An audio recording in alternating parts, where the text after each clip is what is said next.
So I ended up an analyst after a stint doing humanities, and I spent 13 years covering venture-backed companies. I covered over 1,000 of them, of which 188 had acquisition exits.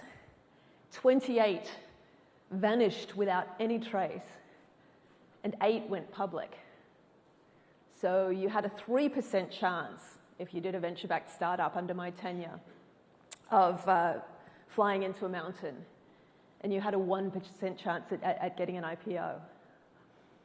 And so greatly encouraged by these numbers, I went into venture capital, decided to get my own skin in the game.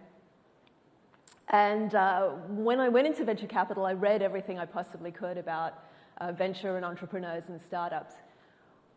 But I have to tell you, and people always laugh when I say this, but it's actually literally true, the most helpful things that I read to train me how to be an investor were books about psychology, and particularly the psychology of trauma.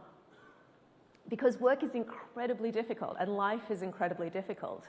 And the problems that you have to solve in a startup are really a microcosm of the problems that you have to solve in life.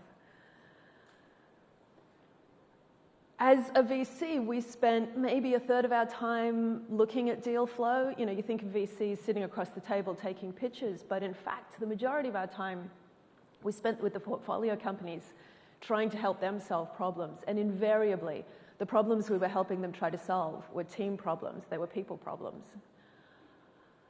So let me ask you this. How many of you are here hiring? That's what I thought. And how many of you are here to upgrade your job to a better one? No, don't answer that. Technical problems are really a simple matter of software. You can figure those out. The really intractable problems, because they involve so many intangible factors, because they involve so much trauma, because people aren't predictable or rational. The really hard problems are human problems. And so if you take the skills that you have solving large problems in distributed systems, and if you apply them to the really intractable problems, the human problems, you will always be employable. You will always be part of a team that has something really important